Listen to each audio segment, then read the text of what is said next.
What's poppin', everybody? Welcome back. Oh, hold on. Welcome back to another episode of Let Me Finish. But anyway, today, we're going to be talking about, did the Clippers expose the Rockets? Clippers are the perfect team to match up with the Rockets because the Rockets now, they don't have a big man. The Clippers' number one weakness is they don't have a big man slash rim protector. And so they can actually go small with the Rockets. I don't actually think that the Clippers exposed the Rockets for some sort of phony or fraud. I think that is just what happens when the Rockets miss. How many threes did they miss in that game? There were 7 of 42, so you do the math right there. That's 35, 16%. No, I think you're right. I don't think it was necessarily an exposure. The Rockets did. They shot 7 of 42. Very nice. Very nice. 7 of 42 from 3. That's, 16%.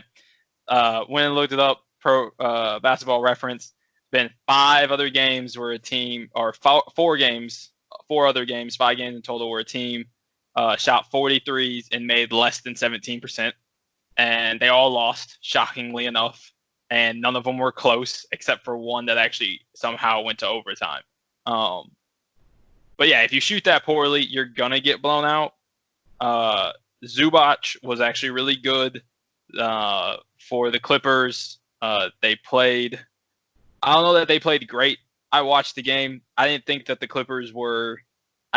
their defense was so amazing, and that's what caused the Rockets. I think the Rockets shoot a ton of threes with guys that are good, not great three-point shooters, and basically everybody but Russ has the green light. And so you're going to get games like this. Just like you're going to get games on the flip side where they make 18, 19, 23s, and it doesn't matter what you do defensively because they're trading you 3 for 2 every time. Yep. But I do still think that the Clippers have one of the best matchups against them. Oh, absolutely. Look, I don't think in a series with the way the Rockets play that they'll beat a team like the Clippers. That they can match up with them. The Clippers, I think, are going to be more consistent in their effort, certainly defensively. But they'll be, I think, more consistent in their ability to score offensively. James Harden and Russ, Eric Gordon, you get Kawhi, Paul George, not CP3, Lou Williams, sorry. Montrezl Harrell, obviously. You add Marcus Morris to this, like they have just as much, if not more, depth of scoring, even if they don't have a scorer like a Harden or even a Westbrook, maybe in some terms. Although Kawhi's pretty damn good, and Paul George can go off as well. The Clippers are, I believe, a better team. I think they would win in this series, but this is, I think, just an example of the highs and the lows that the Rockets are going to have. They're going to shoot this high amount volume of threes. They're going to have games like this. The interesting thing is Harrell and Zubac are skilled, and Harrell's an undersized big, so he can play small. Zubac is actually really good, is a skilled big, and so he can move his feet a bit. When the Rockets play bigs that are not at a huge detriment playing small, you wonder if they're going to have an answer for that. That's why matchups like the Lakers or the Bucks, if they were to actually get to the Bucks in the playoffs, are interesting / you would think not in their favor, because Anthony Davis, Giannis are 2 7-footers that play small and can play small. Yeah. Though they did play both of those teams since going small and had some pretty consistent results, I would say. Yeah, the Laker game is so. I went and looked and focused primarily on the Laker game. They shot 45% from 3 from the Laker game. They made 18. Anthony Davis had 32 in that game with 13 boards. He was 12 of 19 from the paint. He didn't take a 3. He took 2 shots outside of the paint. He was 14 of 21 overall. Like, he dominated them on the inside. And in a 7-game series, like I think that's far more reliable. Plus, LeBron had like 6 turnovers that game. He only had like 18 points. Playoff LeBron doesn't. He does that about once in the entirety of the playoffs over a 7-game series. Also, you saw what LeBron did to the Clippers. Like at the end of the game, like he just like I'm gonna switch on to Lou Williams. I'm gonna get Lou Williams to switch on to me. And so like when Eric Gordon is out there at the end of the game, assuming that he takes, House's spot, like what is that going to do defensively to them? And they certainly don't have anyone that can even pass as a rim protector. Right.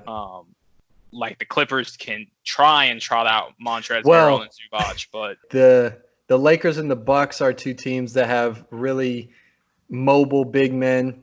But a first-round matchup that could be really interesting, assuming we play the playoffs this year. I think we will, but not for a while. I think we're done for the regular season. I think we can the Nuggets, who have been the 3 seed for a little bit now, they've been top 3 all year quietly. And if they're the 3 seed and the Rockets stay at the 6 seed, then they would actually match up in the first round. Yep. So what would happen, Alex, with Jokic offensively and defensively? So offensively, I think Jokic would have an absolute field day with these boys. They don't have anybody that can remotely match up with him in the post, and he is a skilled enough passer. Denver's going to move the ball, run their offense through him, run around him, Jamal Murray running off the screen, stuff like that. I think offensively, Jokic would cook these guys. The question is going to be defensively, is Jokic going to be playable? Like, who does he guard? How well does he guard? Because he's not mobile. He's not an overly athletic guy. And so even if you stick him on like a PJ Tucker or something like that, like, is he able to then guard the paint at all? Yeah. I mean, trying to run out there to PJ Tucker's corner threes that he's, not allowed to miss. It's actually against the laws of physics. It's Newton's undiscovered law is that PJ Tucker's not allowed to miss corner threes. Yeah, basically Jokic would either be sitting in the corner trying to guard somebody or be sitting in the paint like the Statue of Liberty while all these boats go around him. So yeah, I think so. That's a super interesting matchup. How does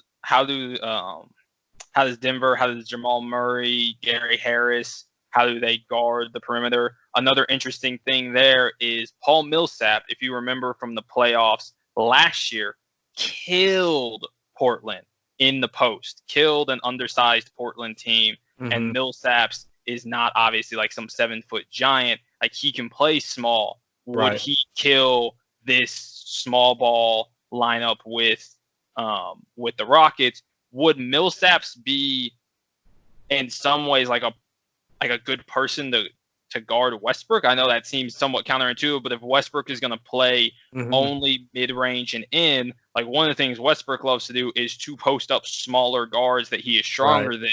If he's not a threat from the 3, could you put a little more athletic, a little more mobile post player like Millsaps on Westbrook and try and kind of tear down? That's true. What he's doing. We could also see them.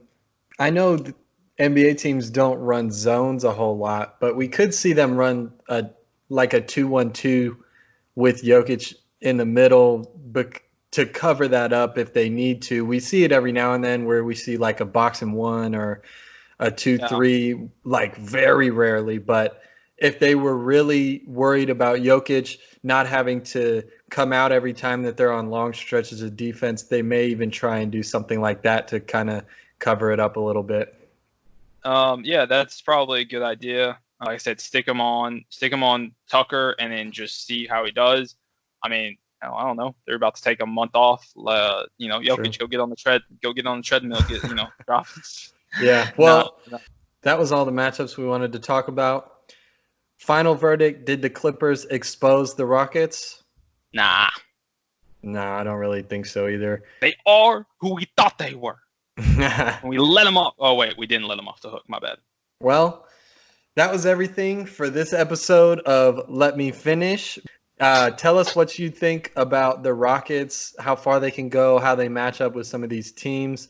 If you like the video and want to see more, subscribe, like, comment, share with your friends, do all that jazz. Oh, hit the bell too.